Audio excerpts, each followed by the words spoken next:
Hello everyone, आप सभी का बहुत बहुत स्वागत है मेरे चैनल बीएल स्टोरी टेलर पे। और आज मैं आपके साथ लव अफेयर वांगशन फैन फिक्शन का नेक्स्ट पार्ट लेके आए। चले उससे शुरू करते हैं। जैसे कि आपने पिछले एपिसोड में देखा था कि लवांगची को लैन चरण ने अपने पास बुलाया होता है और उसे 2 साल के लिए कहीं और सर्व करने के लिए बोला होता है। इस वक्त वी विजन 16 साल का था। लवांगजी जो है पहले बहुत ज़्यादा मना करता है। इस बीच लवांगजी को लेंचरन और इवन लेन शिचन भी समझाते हैं कि उसका वहाँ जाना बहुत ज़रूरी है। एक सीक्रेट मिशन पे उसे भेजा जाता है और वहाँ पर अगर लवांगजी नहीं गया तो गुसू के किसी भी लैन दूसरे बंदे को वो नहीं भेज सकते थे, क्योंकि यहाँ पर लेंचरन पूरा मैनेजमेंट संभालता था और उनके अंडर बहुत सारे स्टूडेंट भी थे। इसलिए लवांगजी, जिसका सिर्फ एक ही डिसाइपल था वी विजन, उसकी वजह से लवांगजी को वहाँ से 2 साल के लिए छोड़ के जाना पड़ता है, क्योंकि वो लोग एज अ लवांगजी को बहुत बड़ी किसी चीज़ की अपॉर्चुनिटी दे रहे थे। तो लवांगजी उसके लिए मान जाता है और वो अपने अंकल और ब्रदर लेंचरन को हामी भर देता है।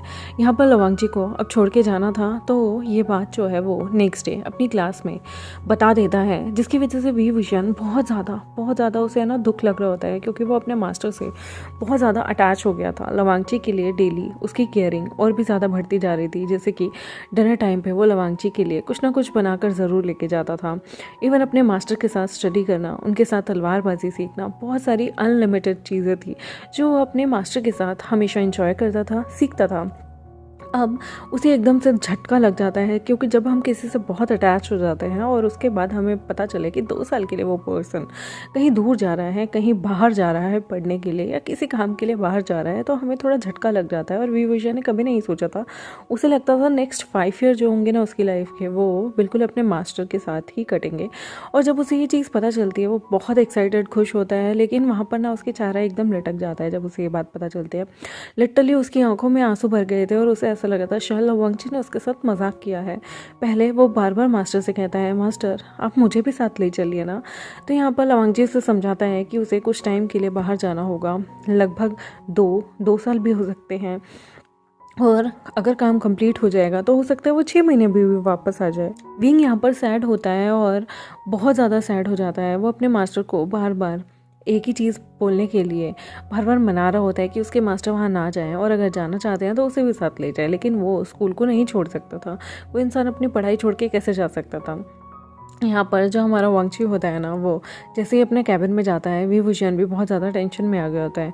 वो भी अपने मास्टर के पीछे पीछे उनके कैबिन में चला जाता है। वो अपने मास्टर के पीछे पीछे जब उनके कैबिन में जाता है ना, वो डोर पे खड़ा रहता है और नॉक करता है। वो बोलता है, शिजुन मैं अंदर आ जाऊँ। लवांगची उसे अंदर बुला लेता है। तब वो बार बार कहता है, शिजुन प्लीज़ मत जाइए ना, मेरा आपके बिना दिल नहीं लगेगा। लवांगची जो कि खिड़की के पास खड़ा था, वो कहता है, वी विजन विंग तुम्हें पढ़ना होगा, बहुत अच्छे से मार्क्स लेके आने होंगे, तुम्हें एकदम परफेक्ट कल्टिवेटर बनना होगा। यहाँ पर बहुत सारे ऐसे राज हैं जो हम अभी किड विंग्स को या फिर टीनेजर विंग्स को नहीं बता सकते, लेकिन आगे चल के तुम्हें गुसू के बहुत सारे नियम कानूनों को मानना होगा और बहुत सारी जगहों पे हमें रिप्रेजेंट करना होगा, जिसकी वजह से तुम्हें अभी से तैयारी करनी होगी। विंग अचानक से वांगची को बैक से हक कर लेता है, उसकी वेस्ट को पकड़ लेता है और वो अचानक से उसकी आंखों से बहुत सारे आंसू फिसल जाते हैं और वो रोने लगता है और उसे जाने से मना करने लगता है।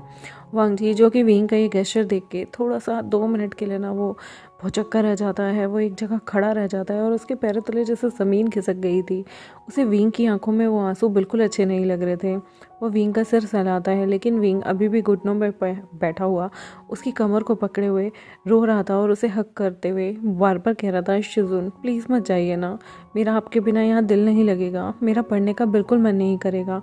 आप ही हैं जो मुझे हर चीज़ में मेहनत करते हैं, मेरे साथ मेहनत करवाते हैं और मुझे पढ़ाते हैं, मुझे सिखाते हैं। आप कभी भी मुझे दूसरों से कंपेयर नहीं करते हैं, आप हमेशा मुझे आगे बढ़ने के लिए प्रेरित करते हैं। प्लीज़ मत जाइए शिजुन, मेरा आपके बिना बिल्कुल दिल नहीं लगेगा। क्योंकि विंग अक्सर बहुत सारी चीज़ें लवांगची के लिए करता रहता था, जैसे कि उसके पर्सनल रूम में जाना, उसके जितने भी, वैसे लवांगची हर चीज़ अपनी संभाल के रखता था। लेकिन कभी कभी अगर कुछ भी विंग को लगता था कि लवांगची के रूम में एक चीज़ उसकी कहीं भी या उसकी रखी हुई जगह पर नहीं है, तो वो उसे जाके ठीक कर देता था। और यहाँ पर वो वांगची के लिए धीरे धीरे फूड वगैरह भी बनाने लगा था। उसने गुसू के किस तरह से खाना बनता है, किस तरह से नूडल्स बनते हैं, किस तरह से सूप बनता है, वो सारी चीज़ें सीख ली थी। और जब भी वांगजी सिक्लूशन में जाता था 10 से 15 दिन के अपनी कोर को इवॉल्व करने के लिए, अपनी कोर को बढ़ाने के लिए, तब विंग अक्सर उसका खाने पीने, सोने बैठने का सारा ख्याल रखने लगा था। कभी कभी तो इवन वांगजी जब सिक्लूशन में होता था तो विंग उसके बालों की कॉम्ब भी कर दिया करता था।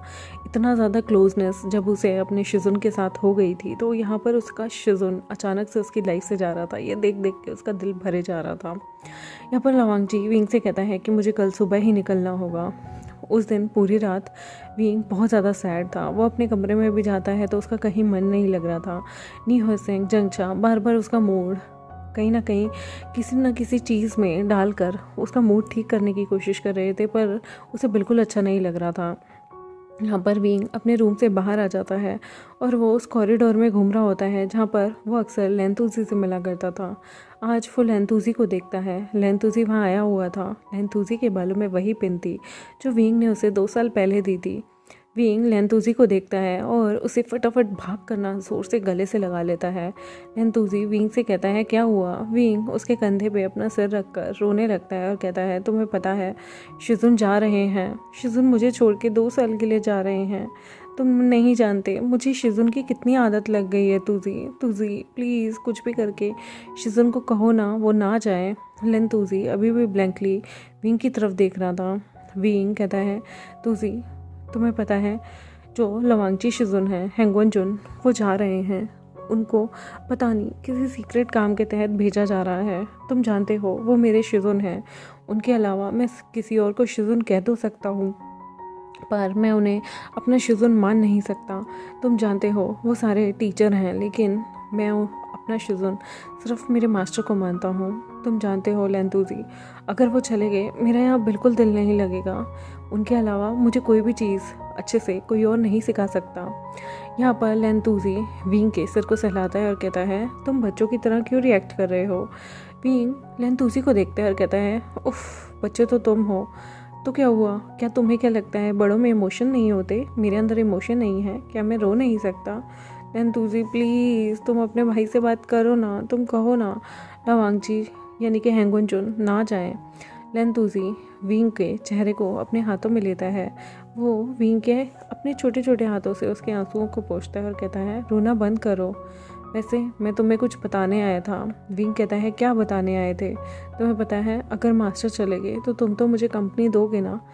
ये यहाँ पर वो बड़े प्यार से लेंतुजी से बोलता है तो लेंतुजी कहता है एक्चुअली जो हैंगवनजुन है उनके साथ मेरे पिता को, मेरे माता को भी किसी काम में भेजा जा रहा है और मुझे भी उनके साथ जाना होगा। मैं भी जब तक हैंगवनजुन बाहर रहेंगे मेरे पिता भी बाहर रहेंगे और हम तीनों के तीनों हैंगवनजुन के साथ जाएंगे। तो इसलिए मैं तुमसे 2 साल तक नहीं मिल पाऊँगा, लेकिन अगर मेरे पिता को यहाँ बीच बीच में आने की अनुमति मिली तो मैं तुमसे मिलने ज़रूर आऊँगा। विंग जो कि ये सुनकर कि लेंतुजी हैंगवनजुन के साथ जा रहा है, 2 ही लोग थे जिनके साथ वो अक्सर टाइम बिताया करता था।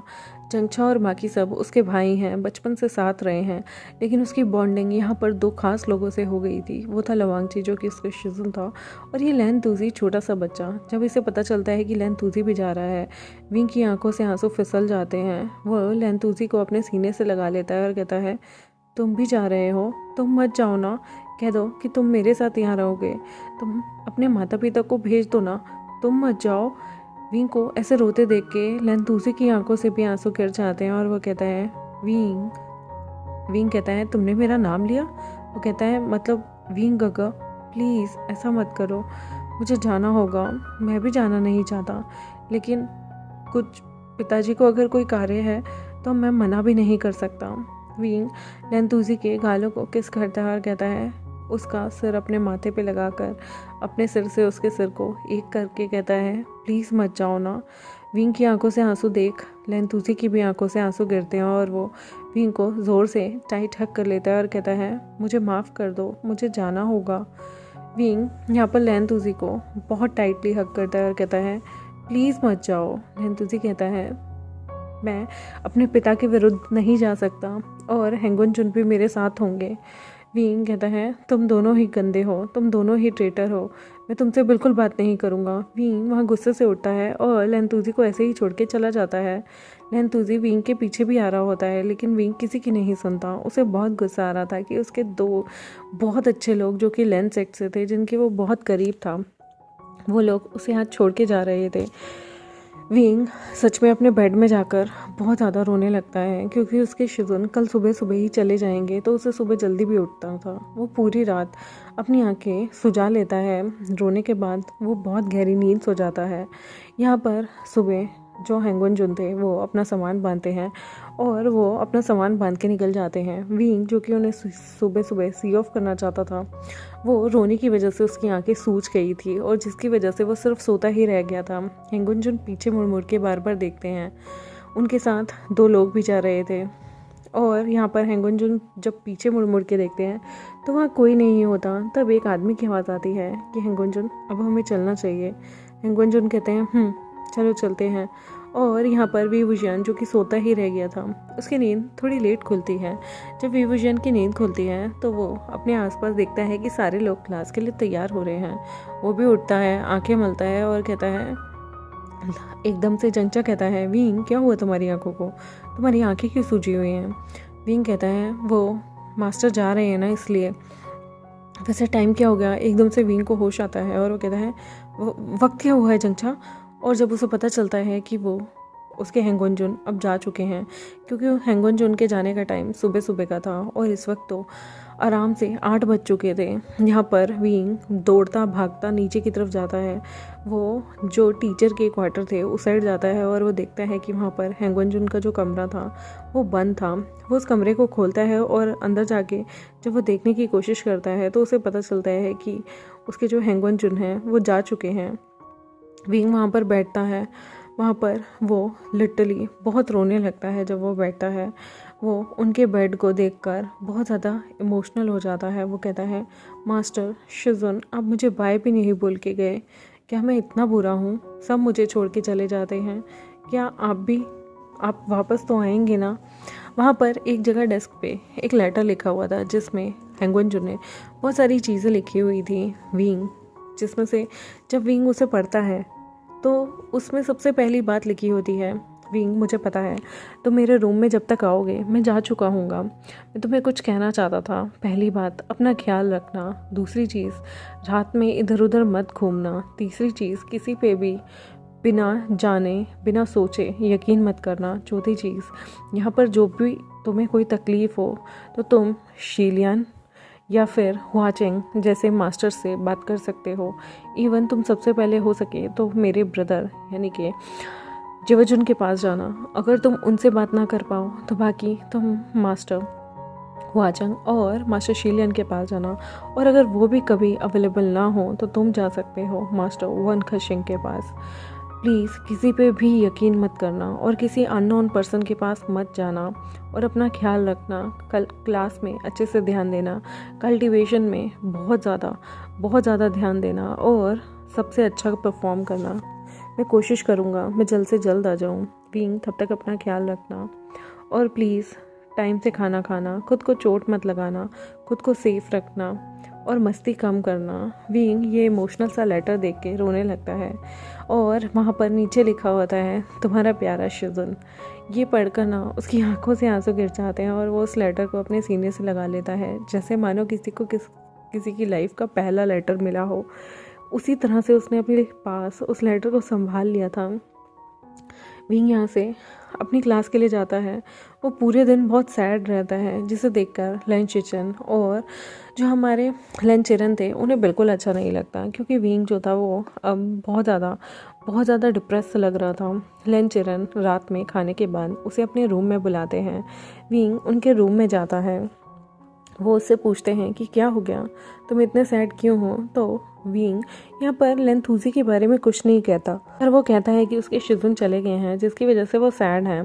तो यहाँ पर लेंचिरन उसे एक चीज़ बताने लगते हैं। वो कहते हैं कि तुम्हें पता है तुम्हारे जो शिजुन हैं यानी कि लवांगजी ने आज से पहले कभी भी किसी डिसाइपल को अपने अंडर अपना शिष्य नहीं लिया है और लवांगजी बहुत ख़ास वजह से ही दूर गया है। तुम जानते हो लवांगजी कभी भी किसी से अटैच नहीं हुआ। उसने जाने से पहले कभी मुझे या अपने भाई को भी खत नहीं लिखा। मैं जानता हूँ आज मैं सुबह जब उसे सी ऑफ करके उसके रूम में गया तो उसने तुम्हारे लिए लेटर लिखा हुआ था। मेरा नेफ्यू भी तुम्हें छोड़ के नहीं जाना चाहता था और कुछ काम ऐसे होते हैं जो हमें अपना मन मार के करने पड़ते हैं। विंग, मैं चाहता हूँ तुम दिल लगा के पढ़ो, क्योंकि जब भी तुम दिल लगा के पढ़ोगे तो वहाँ पर तुम्हारे शिज़ो का नाम सबसे ऊपर आएगा कि तुम किसके स्टूडेंट हो। मैं चाहता हूँ कि लवांगची की गैर हाजिरी में मैं तुम्हें खुद से प्रशिक्षण दूँ। तुम्हें कोई भी दिक्कत हो तुम मेरे पास आ सकते हो। और विंग, मैं तुम्हें एक चीज़ देना चाहता हूँ जिसे देखकर शायद तुम्हें थोड़ी खुशी मिले। यहाँ पर विंग जो है वो देख रहा होता है कि यहाँ पर क्या चीज़ है जो उसे मिली है। यहाँ पर वो देखता है कि किसी ने उसके लिए, यहाँ पर चरण बता रहे हैं कि किसी ने मुझे कहा था कि मैं तुम्हें ये चीज़ दे दूँ। मुझे नहीं पता वो कौन था, बट वो यह मेरे कैबिन में से रख के गया है। विंग जब उस चीज़ को देखता है उसकी स्माइल चेहरे पे आ जाती है। वो थी वो कैंडी जो अक्सर वो लैन-तूज़ी को दिया करता था, और वो लैन-तूज़ी शायद उसके लिए वो कैंडी छोड़ के गया है जो अक्सर विंग उसे खिलाया करता था। यहाँ पर एक उसके साथ नोट भी था। जब उस चीज़ को वो खोलता है तो उसमें बड़े ही प्यारी राइटिंग में, बिल्कुल हेंगवनजिन जैसी सुंदर राइटिंग में एक नोट लिखा हुआ था। विंग, तुम मेरी टेंशन मत लेना, जब भी फादर को टाइम मिलेगा मैं तुमसे मिलने ज़रूर आऊँगा। तुम्हारा प्यारा लैन-तूज़ी। और जब ये चीज़ यहाँ पर वो देखते हैं तो वो कहते हैं ये लैन-तूज़ी कौन है? लैन-चरन कहते हैं। तो विंग कहता है कुछ नहीं, मेरा एक लिटिल फ्रेंड बना है। और विंग को मुस्कुराते हुए कहते हैं वाह, इतनी जल्दी तुमने लैन सेक्ट से मेरे नेफ्यू और एक छोटे दोस्त को भी बना लिया, बहुत अच्छी बात है। मुझे लगता है फ्यूचर में तुम्हारे बहुत सारे दोस्त बनेंगे और ये बात अच्छी ही है। मैं चाहता हूँ कि तुम बाकी की क्लबिंग एक्टिविटीज़ भी ज्वाइन करो। मैं जानता हूँ अब तुम्हारे शिजुन यहाँ नहीं होंगे, लेकिन मैं चाहता हूँ तुम हुआचंग से बहुत सारी चीज़ें सीखो। विंग कहता है लेकिन मास्टर हुआचंग, उनसे क्यों मैं चीज़ें सीखूं?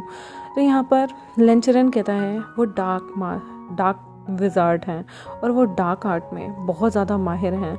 मुझे ऐसा लगता है कि उन जितना शक्तिशाली कोई भी नहीं है। अगर उनके और लवांगची के बीच में फ़ाइट होती है तो लवांगची भी उनके आगे सर्वाइव नहीं कर पाएगा। तुम्हें उनसे बहुत सारी चीज़ें सीखनी चाहिए। माना कि वो डीमन ब्लड लाइन से आते हैं और उन्होंने नागिन हाउस को चुना है, उस द्वार को चुना है, लेकिन वो बहुत अच्छे हैं और उनकी क्षमता का तुम अंदाज़ा भी नहीं लगा सकते। उन्हें बहुत सारी चीज़ों की नॉलेज है और मैं चाहता हूँ कि तुम वो चीज़ें सीखो। मैं जानता हूँ, मुझे पता है कि तुम्हें भी बहुत सारे ऊट-पटांग सपने आते हैं। ये सपने पहले शीलियन को भी आते थे, लेकिन धीरे धीरे ये चीज़ कम होने लगी। एक्चुअली सबका एक दुखद पास्ट होता है और शीलियन का भी एक दुखद पास्ट है। मास्टर शीलियन ने बहुत कुछ सहा है, लेकिन विंग, हम नहीं चाहते वो चीज़ें तुम भी सहो, क्योंकि मुझे ऐसा लगता है कि कुछ ना कुछ चीज़ें कहीं ना कहीं से कनेक्टेड हैं। यहाँ पर विंग कहता है आप कहना क्या चाहते हैं, मुझे समझ नहीं आया। तब लेंचरन कहते हैं मैं तुम्हें ये बताना चाहता हूँ कि आगे चल के तुम्हें तुम्हारे मॉम डैड की तरह शिकार नहीं बनना। तुम्हारे मॉम डैड का मर्डर हुआ था। विंग ये सुन के हैरान हो जाता है और कहता है क्या मर्डर? पर किसने किया? यहाँ पर लेंचरन बातों को घुमाते हुए कहते हैं हमें नहीं पता ये किसने किया, लेकिन जब तुम्हारे माँ बाप का मर्डर हुआ था, वहीं जो तुम्हारे शिजुन हैं उनके माता पिता का भी मर्डर हुआ था। ये सारे मर्डर किसने किए किसी को नहीं पता। मेरा अपना भाई भी उस मर्डर में मारा गया, लेकिन ये कब, कैसे, किसने किया और वो इंसान क्या चाहता था? अगर वो तुम्हारे माँ बाप को मारना चाहता था तो हो सकता है वो तुम्हें भी मारना चाहता हो, क्योंकि ऐसा सब कुछ मास्टर शीलियन के माता पिता के साथ भी हुआ है। उनके साथ भी बहुत बुरा हुआ है और मैं नहीं चाहता कि अब तुम्हारे साथ कभी कुछ बुरा हो। कुछ डार्क शक्तियाँ ऐसी हैं जो यहाँ पर अच्छाई शक्तियों के साथ एक साथ मिलके रहना नहीं चाहती। वो इस पूरी दुनिया में कब्जा चाहती हैं विंग, जिनमें से एक हुआ करता था हेवनली एम्परर। हेवनली एम्परर ने सब कुछ तबाह किया था एक बार। यहाँ तक कि तुम्हें पता है जो शीलियन है, मास्टर शीलियन, वो प्रिंस हुआ करते थे हेवन के, लेकिन उन्हें इतनी बार असेंड किया गया कि आज वो एक मॉर्टल जैसी ज़िंदगी, एक विज़ार्ड जैसी ज़िंदगी बिताते हैं। उनके पास असीम शक्तियाँ थीं, लेकिन सब कुछ बर्बाद हो गया। और ऐसी ही एक जगह तुम्हारे माँ बाप के पास बहुत सारी शक्तियाँ थी, बहुत अच्छे थे तुम्हारे माता पिता, लेकिन एक बहुत बुरी मौत उन्हें मारा गया और सेम मेरे भाई और मेरी भाभी, वो दोनों तुम्हारे माता पिता को प्रोटेक्ट करना चाहते थे, और तुम्हारे माता पिता मेरे भाई भाभीयों को, क्योंकि ये सारे के सारे हमारे यहाँ के बहुत अच्छे विज़ार्ड्स थे, गुड और बैड विज़ार्ड जैसी कोई यहाँ पर चीज़ नहीं थी। लेकिन इन सब चीज़ों को तबकों में बांट दिया गया, और मैं नहीं चाहता कि तुम यहाँ पर दूसरों के अधीन रहो या दूसरों से कमज़ोर रहो, क्योंकि आने वाले टाइम में मुझे ऐसा लगता है कि वो चीज़ें, वो ताकतें, वो जो अभी दम पिशाच के टाइम पे वो ताकत उनसे कहीं ना कहीं जुड़ी हुई हैं, वो ब्लैक मैजिक, वो ब्लैक ताकतें एक दिन खड़ी होंगी, और तब तुम्हें तैयार होना होगा, हमारी पूरी घुसू की टीम को तैयार होना होगा, उन लोगों से लड़ना होगा। और भी उन ताकतों से लड़ने के लिए तुम्हें एक चीज़ को एकत्रित करना होगा, एकत्रित करके उसे डिस्ट्रॉय करना होगा। वो है 5 तत्वों में विलीन यिन आयरन।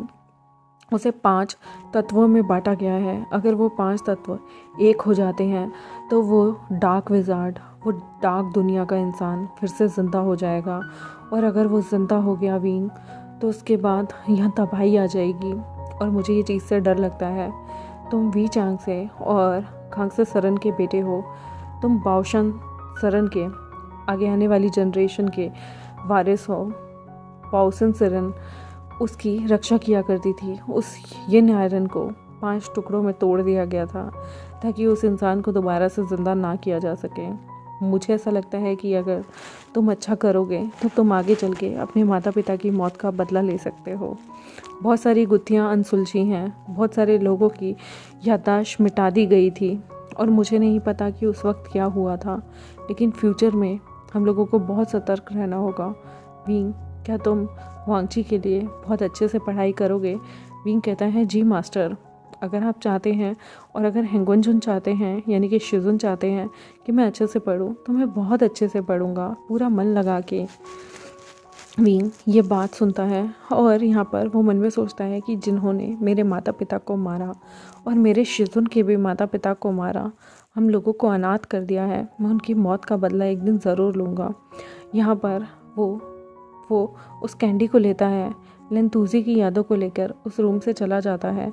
अब विंग का एक ही मकसद हो गया था कि वो अच्छे से अपनी मार्शल आर्ट को सीखे, और अपनी मार्शल आर्ट के बदले वो अब इस दुनिया में अगर आगे आने वाले टाइम में कुछ बुरा होने वाला है तो उससे लड़ सके। और यिन आयरन ये कहाँ मिलेगा? उसके लिए उसे बहुत सारी चीज़ें पढ़नी पड़ेंगी, उसे ध्यान देना होगा। और यहाँ पर वो हुआचंग के अंडर और शीलियन के अंडर बहुत सारी टेक्निक सीखता है, जिनमें से तलवार चलाने की टेक्निक्स, तलवार पे उड़ने की टेक्निक्स, किस तरीके से अपने स्पिरिचुअल वेपन को यहाँ पर काबू किया जाता है, इसकी टेक्निक वो सीखता है। और यहाँ पर वो बहुत सारी टेक्निक्स को यूज़ करके चीज़ों को शुरू करने लगता है। यहाँ पर उन्हें पता चलता है कि उन्हें एक स्पिरिचुअल वेपन और बनेगा और मिलेगा जब वो अपनी आध्यात्मिक ऊर्जा को बहुत लेवल तक बढ़ा देंगे, और एक स्टेज आने पर जब उनकी गोल्डन कोर बहुत ज़्यादा अच्छी हो जाएगी, तब उन्हें जिनचेन पूल में जाके अपने लिए एक स्पिरिचुअल वेपन लेना होगा, जो उन्हें और कोई नहीं बल्कि मास्टर चू एनिंग और मास्टर मोरन के थ्रू लेना पड़ेगा, क्योंकि यहाँ पर उनकी तलवार उनका साथ दे सकती है, लेकिन एक स्पिरिचुअल वेपन ऐसा होता है जो कि उनकी आत्मा से जुड़ा होता है, उनकी गोल्डन कोर से जुड़ा होता है। उस स्पिरिचुअल वेपन को अगर कभी कुछ हो जाए तो इंसान भी वो मर जाएगा, वो कल्टीवेटर वहीं के वहीं तबाह हो जाएगा। और अगर वो कल्टीवेटर कभी मरता है तो उसकी आत्मा उस स्पिरिचुअल वेपन में आ जाएगी। यहाँ पर ये चीज़ें उन्हें सिखाई गई थी, लेकिन ये चीज़ें सिर्फ कुछ लोगों को ही मिल सकती थी, जो कि बहुत अच्छे स्टूडेंट, बहुत अच्छे कल्टीवेटर हो सकते थे। और विंग का सपना यही था कि जब उसके मास्टर लोवांगची वापस आएँ, तब तक उसके हाथ में एक स्पिरिचुअल वेपन हो, जो वो गिफ्ट की तरह अपने मास्टर को दिखा सके, एज अ रिस्पेक्ट उन्हें दिखा सके कि उसने अपने मास्टर के लिए क्या पाया है। यहाँ पर विंग जो है वो हुआचंग, शीलियन, हुआन खशिंग और ज़ोउ शिशु की देखरेख में बहुत अच्छा करने लगा था। चू एनिंग उसे बिल्कुल ही लोवांगची की तरह दिखता था, जो बहुत सुंदर था और उतना ही कड़क था।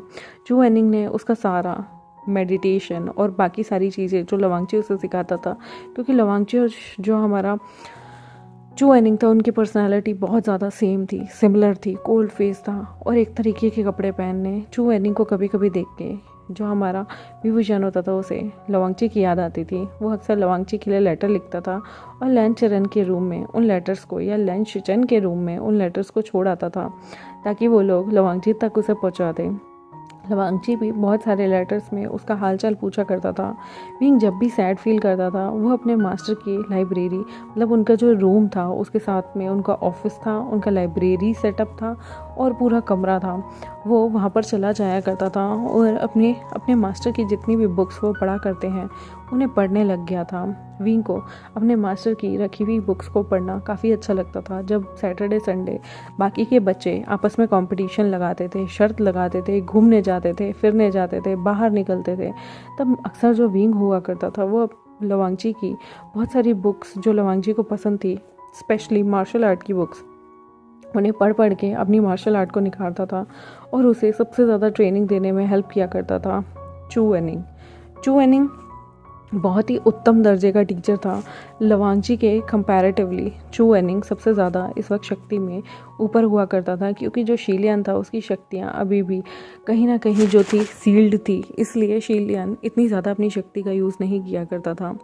क्योंकि जो पास्ट में हादसे हुए हैं और वो क्या हादसे हुए हैं और क्यों शीलियन की जो शक्ति हैं वो सील्ड हो गई हैं, ये तो बाद में पता चलेगा। लेकिन चू एनिंग का कंपैरिजन यहाँ पर कहीं ना कहीं लवांगची से किया जा सकता है। वो यहाँ पर अपनी जो स्पिरिचुअल एनर्जी है उसे भी बहुत अच्छे से यूज़ करना वी विजन को सिखाता था। और हुआचंग उसे बिल्कुल ही किस तरह से सैवेज रिप्लाई देना होता है, किस तरह से स्वैग में रहना होता है और किस तरह से आपके सामने आई हुई दम पिशाचों को अपने इशारे में नचाना होता है, ये सारी चीज़ों की ट्रेनिंग उसे हुआचंग दिया करता था। इवन एक बार तो हुआचंग उसे एक दम पिशाच के आसपास ही ले जाता है, उस फील्ड में जहाँ पर डायरेक्ट दम पिशाच उन पे अटैक करे। जैसे ही वो दम पिशाच उन पे अटैक करने आता है, हुआचंग सिर्फ अपनी एक उंगली हिलाता है और अपने एक छोटे से कटार से उस दम पिशाच की पूरी शक्ति अपनी कटार में सोख लेता है। ये देख के विंग हैरान हो जाता है और वो हुआचंग से बोलता है कि आपकी ये जो कटार है इस पे एक आँख सी घूमती रहती है, आखिर इसका रहस्य क्या है। यहाँ पर हुआचंग मुस्कुराता है और कहता है तुम अभी बहुत छोटे हो, ये मेरा स्पिरिचुअल वेपन है, कैसा लगा। विंग कहता है क्या सभी मास्टर के पास अपना अपना स्पिरिचुअल वेपन है। हुआचंग कहता है मुझे ये बारे में नहीं पता, लेकिन मेरे पास ये कटार मेरी स्पिरिचुअल वेपन है। और यंग मास्टर शी के पास जो उसके रिबन है वो उनकी स्पिरिचुअल वेपन है। ऐसे कर कर के सबके पास अपना एक ना एक स्पिरिचुअल वेपन है। और तुम्हें बता दूं, मास्टर चू एनिंग ऐसे हैं जिनके पास 3 स्पिरिचुअल वेपन है, जिनमें से एक उनकी विलो वाइन यानी कि उनकी ऐसी हंटर स्टाइल जो उनकी विलो वाइन है वो, दूसरा उनका जो तलवार है वो, और तीसरा वेपन उनका किसी ने देखा नहीं है। कहते हैं कि अगर उन्होंने कभी तीसरा वेपन निकाला वो इतनी ज़्यादा स्पिरिचुअल एनर्जी को घेर लेगा कि उसके बाद मास्टर चू शायद अपनी सोल को खो बैठे। तो इसलिए वो तीसरा स्पिरिचुअल वेपन क्या है मुझे इस बारे में इतनी ज़्यादा नॉलेज नहीं है। हुआचंग ये सारी चीज़ें जान के वी विजन को बताता है। ऐसा नहीं है कि हुआचंग के पास नॉलेज नहीं है, बस कुछ चीज़ें इंसान सही टाइम आने पे बताए तो वो ज़्यादा बेहतर रहता है। और यहाँ पर वी विजन अब अपने लक्ष्य को पूरी अच्छे तरीके से कंप्लीट करने में लग जाता है और धीरे धीरे उसके 2 साल कैसे निकल जाते हैं उसे नहीं पता। वह आखिर हर संडे के दिन अपने शिजुन के लिए कुछ खत लिखा करता था, क्योंकि वो जानता था कि मंडे को उनके जितने भी खत होते हैं वो डिलीवर हो जाएंगे, क्योंकि मंडे को यहाँ से अक्सर चीज़ें जाया करती थी और फ्राइडे को उसका रिप्लाई आ जाएगा। इसलिए वो संडे को एक बड़ा खत अक्सर लवांगजी और लैनतूजी के लिए लिखा करता था, जिनके उसे रिप्लाई आते रहते थे। और यहाँ पर उसकी लाइफ में बहुत कुछ चल रहा था। आगे 2 साल उसके बीत जाते हैं और जो हमारा वी विजन था अब 18 साल का एक ओमेगा हो गया था। गाइस, यहाँ से अब वी विजन और लवांगची की लव स्टोरी शुरू हो जाएगी। तो देखते हैं अगले एपिसोड में कि जब लवांगची वापस आएगा और वी विजन जब उसके सामने एक हट्टा कट्टा लड़का, एक नौजवान लड़का होगा, तब वांगची की प्रतिक्रिया क्या होगी। क्योंकि वांगची जब वी विजन से मिला था तब वांगची 20 साल का था और वी विजन 14 साल का बच्चा था, टीनेज लड़का जिसकी हाइट भी इतनी ज़्यादा नहीं थी। और अब जब वांगची किसी से मिलेगा तो वी विजन ऑलमोस्ट उसकी हाइट जितना ही हो चुका होगा, या फिर उससे लगा लीजिए 3-4 इंच कम। और जब वांगची इतने बड़े, इतने अच्छे और इतने ज़्यादा काबिल अपने स्टूडेंट को देखेगा तो क्या प्रतिक्रिया होगी? क्या विंग का प्यार वांगची के लिए बिल्कुल वैसा ही रहेगा जैसा बचपन में था, या वो प्यार अट्रैक्शन में बदलेगा? उसके लिए मेरे चैनल को फॉलो कर दें, वीडियोस को लाइक कर दें, बेल आइकन को प्रेस कर दें। और यहाँ से गाइस इनकी लव स्टोरी शुरू अब से हो जाएगी। और बहुत सारे इवेंट्स ऐसे हैं, अगर आपने पिछली वीडियोस नहीं सुने हैं तो उन्हें ध्यान से सुनिएगा, क्योंकि बहुत सारे इवेंट्स एक से एक कनेक्ट होंगे। और आखिर किसने वी विजन की मदर को मारा, किसने वी विजन के फादर को मारा, और क्या रीज़न थे इनके पीछे, ये भी आपको फ्यूचर में रिवील होगा। आई होप आपको ये स्टोरी पसंद आ रही होगा। मिलते हैं आपसे नेक्स्ट एपिसोड में, तब तक के लिए बाय बाय।